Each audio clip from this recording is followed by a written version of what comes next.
guys, got something a little different to talk about. Friction folders.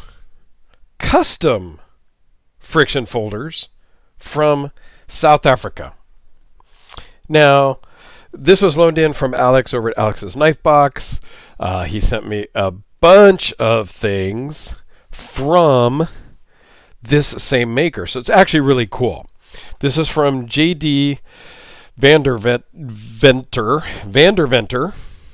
Say that 3 times fast. And so Alex sent me this friction folder as the first one.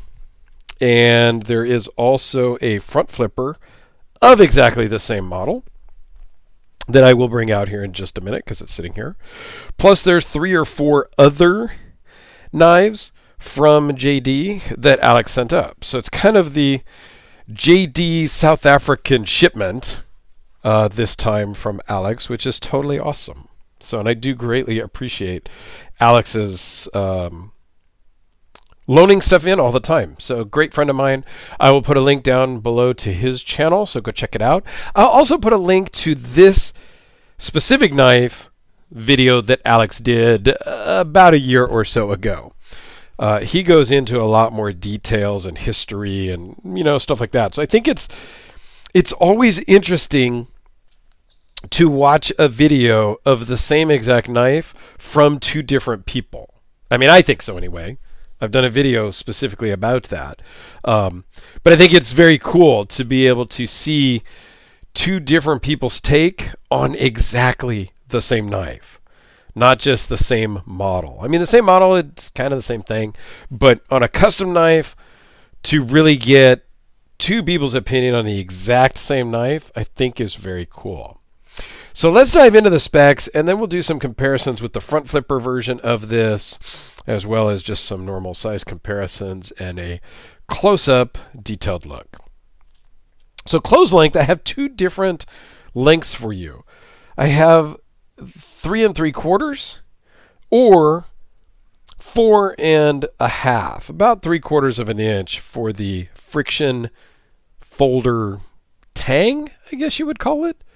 I'll be honest, this is the first time I have handled a friction folder, period.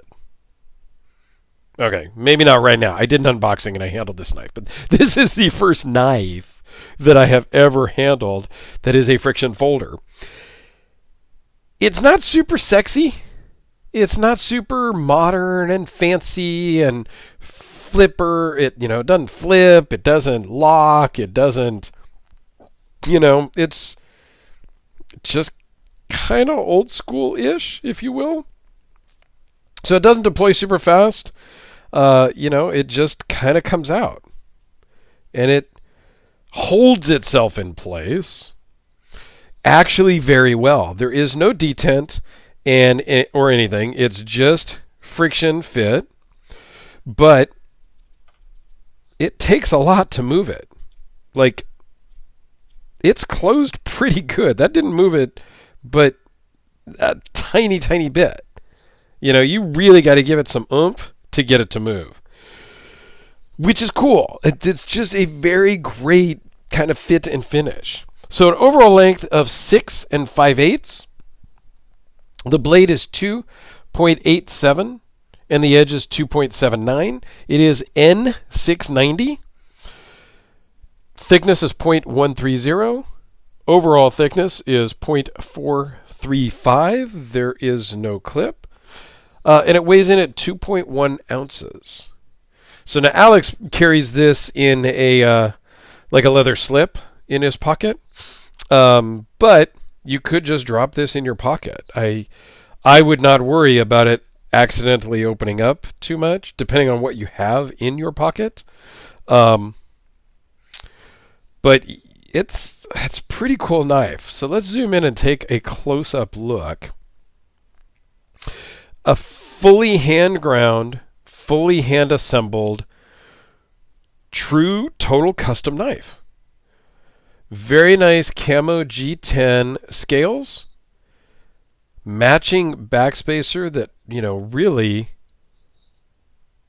Is that really a backspacer? Or is it just Yeah, it's a backspacer. It just completely matches, right? This is not an integral, or else you wouldn't see all the pins to hold it together. But you can't tell. I can't feel a seam. I mean, it's in essence an integral or an integral.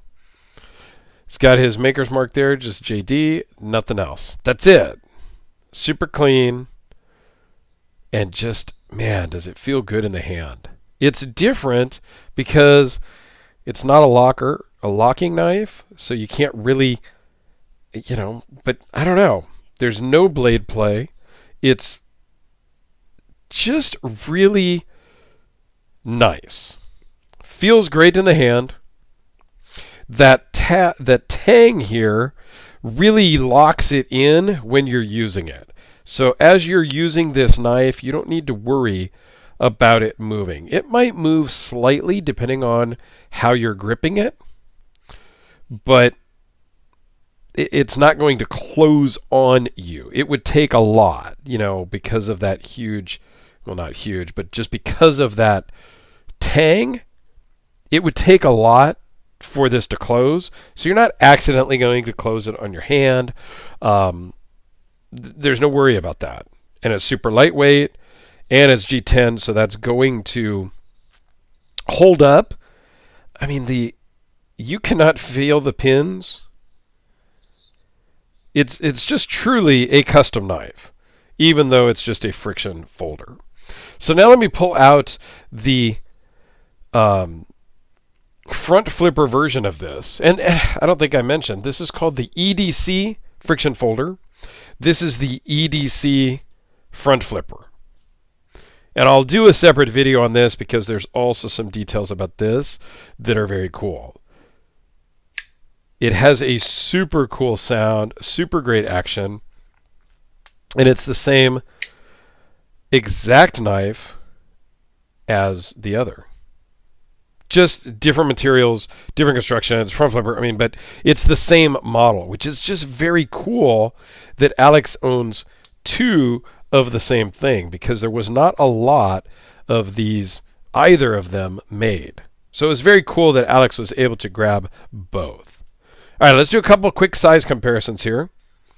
We've got the almighty Sharpie, Spyderco Delica. So this is small because it's a little smaller than the Delica. Quiet Carry Waypoint.